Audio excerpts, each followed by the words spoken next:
আমার তো মনে হয় যে এই যে এনজিও গভর্নমেন্ট আমি বলবো সেটা যেভাবে আপনি নেন না কেন, আপনারা কেউ বলছেন না, তারা এই দেশটাকে আরও দারিদ্র্যর নিচে নিতে চায়। তাহলে সুবিধা কি, তাদের এনজিও ব্যবসাটা আরও ফুলে ফেপে বড় হবে, আমরা দারিদ্রতার নিচেই থাকবো এবং আমাদেরকে বহু ভাগে বিভক্ত করে ফেলবে আমাদেরকে।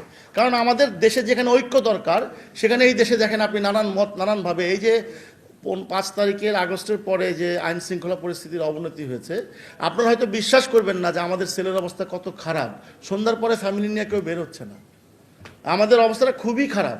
আমরা এরপরে যে মরার উপর খরার ঘা, আমরা বলেছি এই যে স্ট্রিট ফুড কোনো ভ্যাট দিচ্ছে না।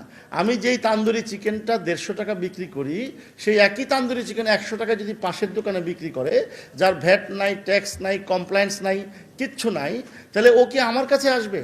তাহলে আমার লাভ কি? আমি কিভাবে টিকে থাকবো? এই যে আমি 100 টাকা খেতে পাচ্ছি, কিন্তু আমার কস্টিংয়ে 100 টাকা হয় না।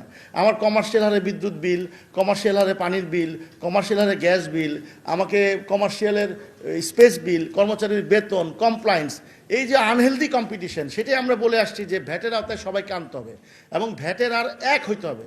আপনি 5 স্টারে 15% নিচ্ছেন, নিতেই পারেন। 5 স্টারে 20% থেকে 25% হচ্ছে র মেটেরিয়াল কস্ট, আর আমাদের র মেটেরিয়াল কস্ট 65-এর উপরে, এখন 70% পর্যন্ত র মেটেরিয়াল কস্ট হয় নর্মাল একটা রেস্টুরেন্টের, একটা নর্মাল রেস্টুরেন্টে।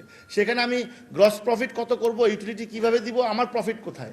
আমাদের কোনো প্রফিট নাই লাস্ট 4 বছর। হয়তো আপনারা যদি 4টা ভালো রেস্তোরাঁ দিয়ে বিচার করেন সারা বাংলাদেশ, এইভাবে সারা বাংলাদেশ চলবে না। তো দ্যাটস আর ভ্যাট ফাঁকি দেওয়ার আরেকটা মূল কারণ হচ্ছে, আপনাকে বলি, আপনি যেই পর্যায়ে ট্যাক্সেশন নির্ধারণ করেন, যেই ওয়েতে, সেই ওয়েতে ভ্যাট যদি আমি দেই পুরোটা, কাস্টমার তো দেয় না, আমি যদি পুরো ভ্যাট দিই আদায় করেও, ওই ট্যাক্স দিতে হলে আমার ঘর বাড়ি বিক্রি করে ট্যাক্স দিতে হবে। এনবিআর এর কাছে আমরা 5 বছর যাবত চিঠির পর চিঠি যে ট্যাক্সেশনটা ইজি করেন, একটা সহজ প্রক্রিয়া ট্যাক্সেশন করেন, আমরা প্রতি মাসেই ট্যাক্স দিয়ে দিই, যেহেতু আমরা ক্ষুদ্র উদ্যোক্তা। কিন্তু এনবিআর এর চাঁদাবাজি তো বন্ধ হবে না, কারণ মাঠ পর্যায় থেকে চাঁদাবাজি করে উপর পর্যন্ত ভাগ বাটোয়ারা হয় এবং তারা সিস্টেমটাকে এমন জটিল করে রাখে, আপনাকে চাইতে হবে লয়ারের কাছে ট্যাক্স দেওয়ার জন্য। তো আপনি কিছু সরকারকে দিবেন, কিছু এনবিআর এর কর্মকর্তাদের ম্যানেজ করবেন, কিছু লয়ার নেবে। আসলে আদতে সরকার রাজস্ব পাবে না।